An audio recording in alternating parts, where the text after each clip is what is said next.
Jason Miller, PhD, Dr. Miller, if you want to go that route too. Here with a Journal Club review or Journal Club article. I haven't had one of these for a while. I've been too busy doing rants, doing a weightlifting video series, watching my kids run around, which is always a blast. But I want to put a Journal Club because I have this article in front of me I found very interesting. I actually cited research that I had done. I didn't realize that until I was reading. I'm like, I wonder if it cited my study. Sure enough, it did. Study I did back in 2018, rate of performance change in American female weightlifters, 10 years of competition, International Journal of Exercise Science. So if you want to check that out, it was 10 years of a lot of work. And I had to, anyway, I'll give you the backstory some other time. But it was an interesting study charting 10 years of female USA weightlifting overtime female athletes. So what I am reviewing here, though, is a study. Again, the reason I highlight mine is maybe a shameless plug, just like shamelessly plugging my book, Foundational Weight Training, found on Amazon. You can see in the video description below. Check it out. Physiological underpinnings, training theory, all the way up to practical application through some of the sets and rep schemes. What is hypertrophy training? All this good stuff. All right. What is strength training? The weightlifting models and weightlifting programs in there, etc. Okay, enough of that. Here's the article. Performance comparisons of youth weightlifters as a function of age group and sex. I'm going to butcher the senior author's first name, or the first author's first name, forgive me. It's Satoshi Mizuguchi. If I got that right, fantastic. If I didn't, apologies. The senior author is Michael Stone. Some of you that have run strength conditioning for a while and read research, you will know that name. One of the most prolific researchers in strength conditioning in the United States. This is done at Eastern Tennessee. The study was done at Eastern Tennessee State University, one of the only doctoral awarding institutions in the United States that I'm aware of in sports science. Okay, so it's from a group. I'm an RP coach. Some of you are familiar with RP. That's where Dr. Israel and Dr. Hoffman and others that came from that are part of RP. So it's the reason I say that is, when I first got into research, I was like, well, the authors don't matter, but it's nice to know where things come from and who these individuals are and the lab they're at and what they're interested in. There's a lot of interest in weightlifting at Eastern Tennessee State University. So let's look at the study, over time. It's a study over time, a longitudinal study, grouping athletes, youth weightlifters, so 17-year-olds and younger, all the way down to the lowest age grouping, which was U11, 11 and under, and then separated them by sex. So is there a difference? The study was looking at, is there a difference between men and women, boys and girls, and men and women as they mature over time in weightlifting? Okay, and it's using a national level weightlifters from a national weightlifting database, USA Weightlifting's database. It also incorporates, the study also incorporates counter movement jump. So is counter movement jump a helpful, prerequisite or helpful thing to track over time in weightlifters between men and women? So a very interesting study because I'm interested in rate of change over time, right? With weightlifters, I coach weightlifters, and I'm fascinated by this idea of training residuals and, in this case, rate of change. And so let me first point out just one of the downsides of the study. Now, if you've ever been around research, understand research, there's a lot of critique of research, and it's easy to say, oh, you didn't do this right or whatever. If you haven't done research, do it because it's hard. Research is very hard because this is why a lot of researchers do bench science. So, with rats or with cells, single cells or whatever it may be, because it's easy to control things. When you're talking about human beings, it's very difficult to control things. It's difficult to group people, especially when you look at, from having done my study, the study that I did, to get equal distribution in groups is very difficult. But one of the things I did want to point out in the study, just keeping in mind that I'm not being critical in the sense, I don't think this is a deal breaker with the study either because the effect is so large, which I'll talk about in a little bit, between men and women. Sorry, I'm just looking through where I got this here. But I wanted to point this out. So the study was broken down into the traditional age groups in weightlifting, okay? So 11 and under, and then there was a 12 and 13-year-old group, a 14, 15-year-old group, and a 16 and 17-year-old group, which is very common. That's how weightlifting classes by age are broken down in youth weightlifting. The groupings or the comparison between men and women in the study were done based upon placement. Or let me say that again. Were done based upon age group, but placement plays a part, okay?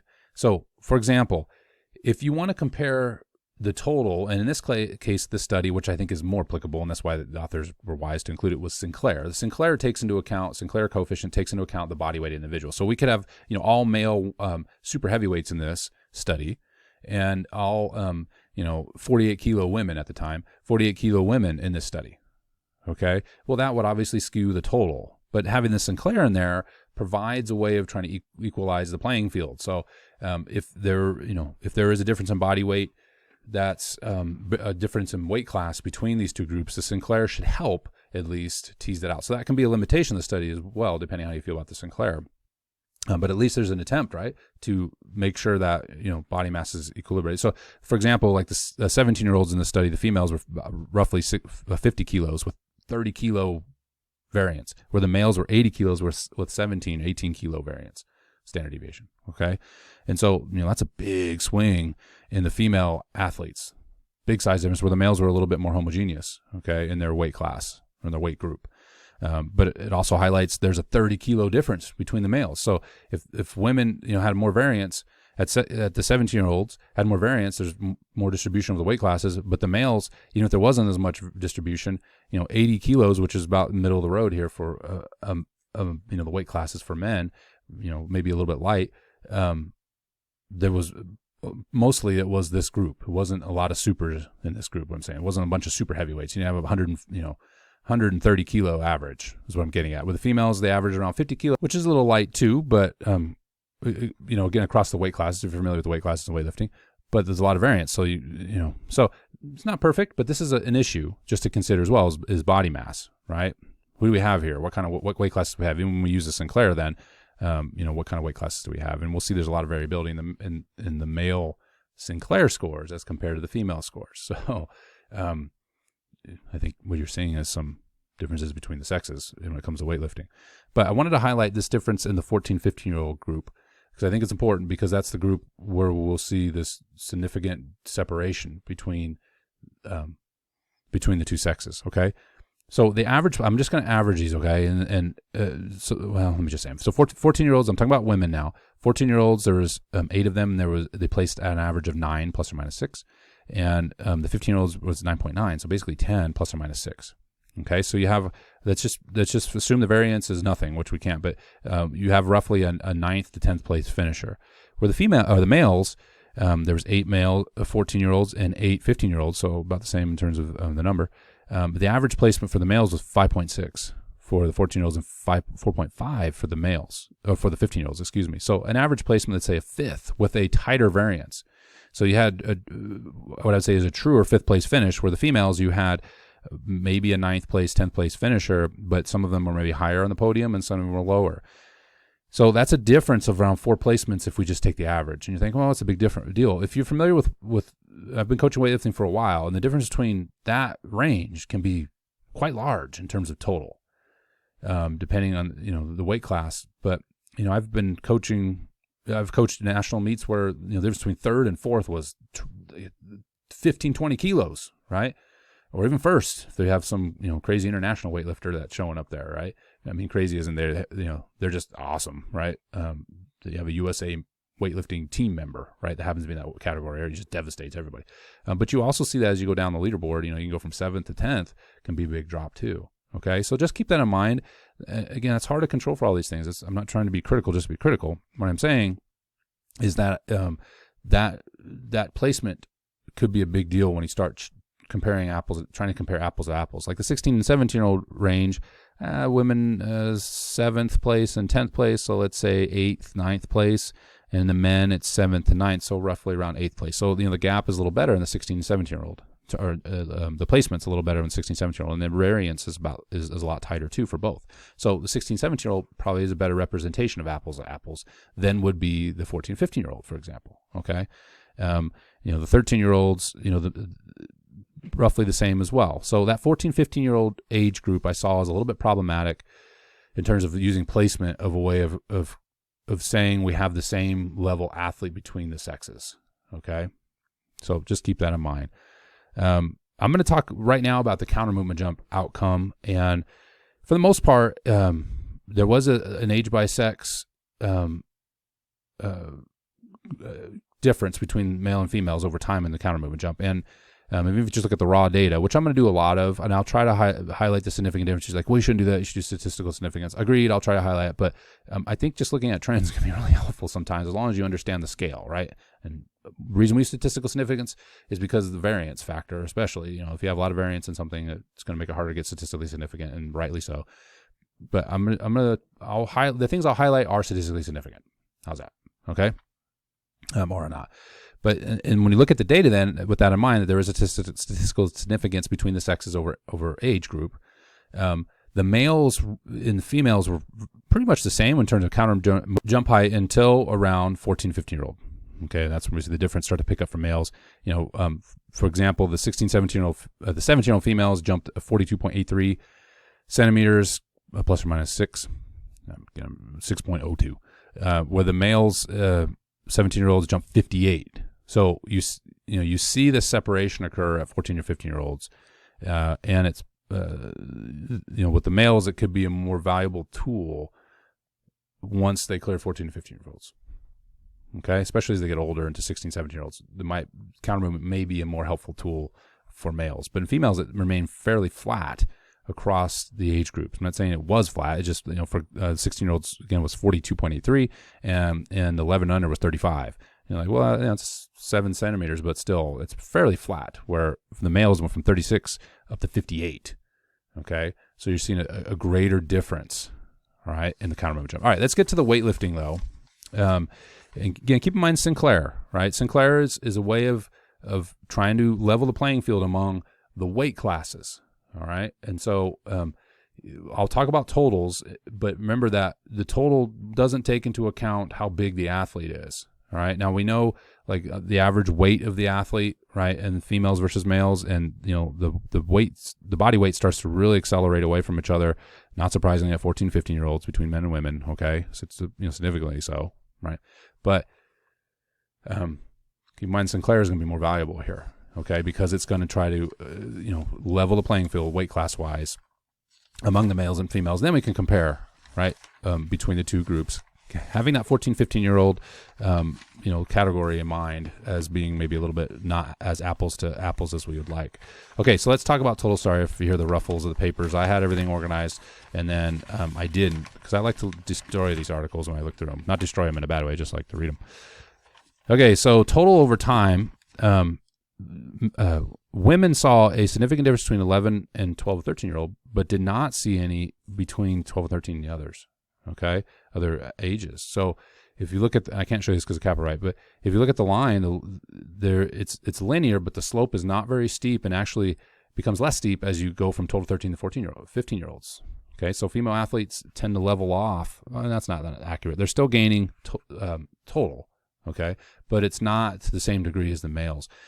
The slope of the line is roughly the same for males and females from 11 to 12, 13-year-old. In fact, this is where they converge around 12 to 13-year-olds, and then the males, 14 to 15-year-olds, significantly increase. And this is the significant difference between the men and the women, between the 14 to 15-year-old age group, okay?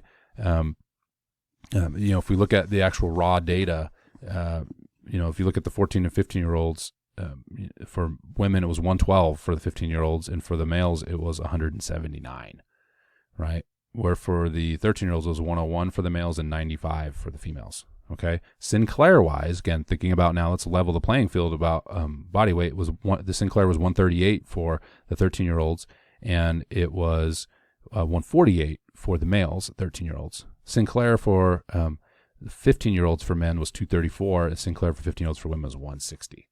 Okay, so you're seeing the gap established, all right? And in the 16, 17-year-olds, where the placement was closer, you're seeing even a greater gap highlighted. Again, the standard deviation here is larger, okay, when you get to these older age groups for men, but the average total was 215, plus or minus 31 kilos. Okay, that's a pretty big variance, but it's 215 total, and 126 with a plus or minus 15 for women. So males, 126 to 215, right? That's, 90 kilos. Even with the variance in it, that's quite a big difference when the placements were roughly the same. So men lift more than women at 16 to 17 years old. Okay. The rate of increase, this is where I find interesting. And men and women are different. Okay. Period. When it comes to the youth weightlifting here, right? Period. Okay. If I just stay within the boundaries of the study, men and women are different at 16, 17-year-old, 14, 15-year-olds. Okay. Period. But at 11 to 12, between the ages of 9 to 13, there isn't a whole lot of difference. And what's going on between 12, 13, 14, 15? Puberty. Okay, males, right, are going through puberty, and that's when you see this acceleration, this divergence between the two sexes over time. Okay, males significantly accelerating in totals in Sinclair at 14 and 15 years old. So Sinclair-wise, again, you see the same trend. In fact, the slope of the line, if you just eyeball on this, the slope of the line between 11 and 12-year-olds, between men and women, and even the standard deviation is roughly the same. And again, once we hit 12 to 13-year-old, moving to 14, 15-year-old, that's when you see a significant difference between the sexes occur. And I mentioned those Sinclair totals already. Okay.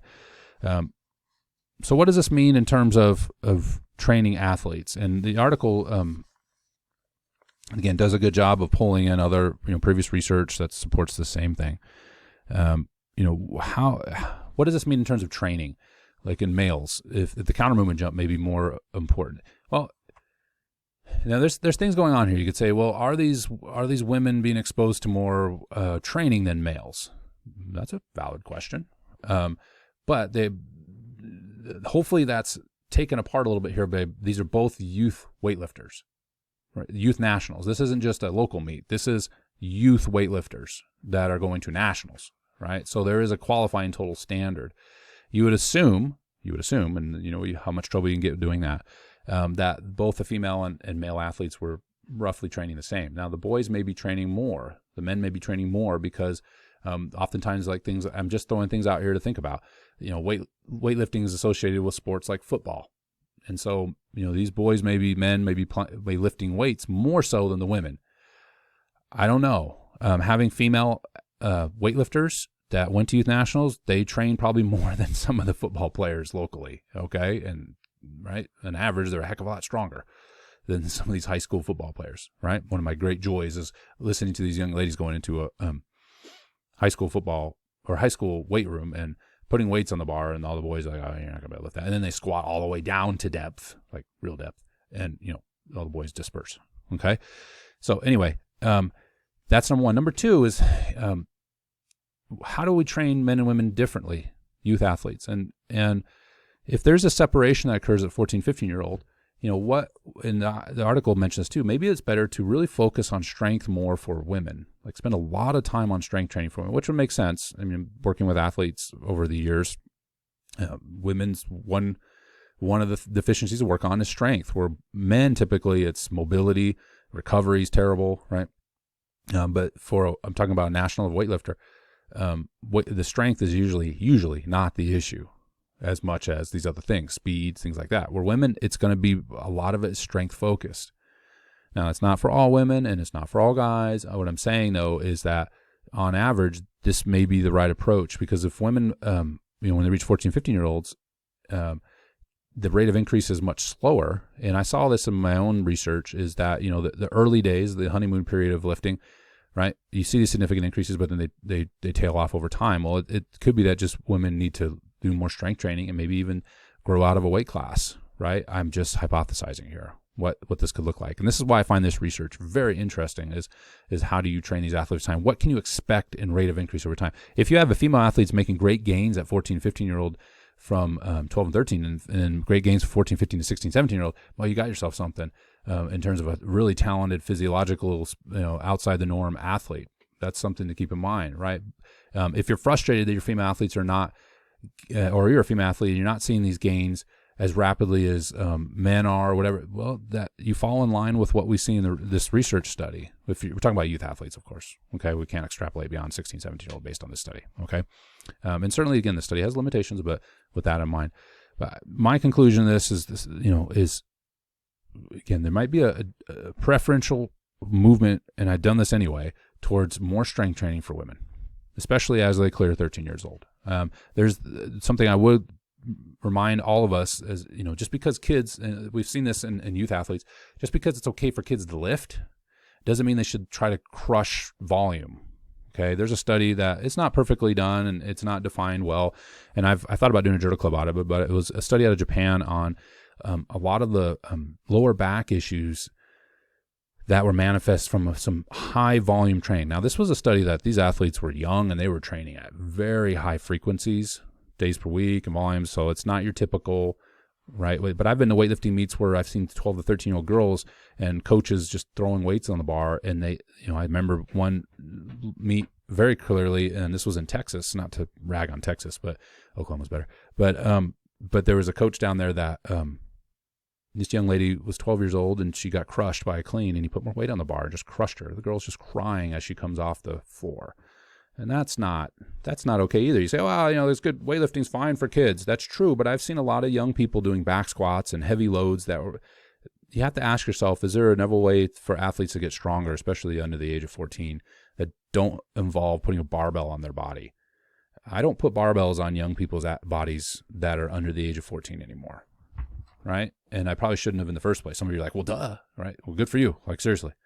Now, I wasn't crushing athletes, but I got to the point where like, this is silly. If I can spare some spinal load when these athletes are younger and still get the same strength outcomes by using dumbbells and other things, that doesn't mean they weren't doing clean and jerk and snatches, but the total exposure to a barbell was lower.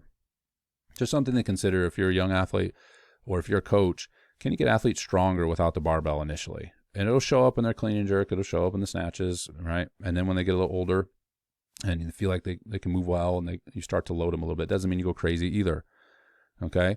And so anyway, just something to think about as we take the down a rabbit trail a little bit. But if we think about the information from this study, for female athletes, especially young athletes, getting them stronger over time may be very beneficial. Where male athletes, getting them stronger over time is going to be beneficial, of course, but there may be a point where focusing on something like more of the power type of things, right? Being faster might provide more benefit on average.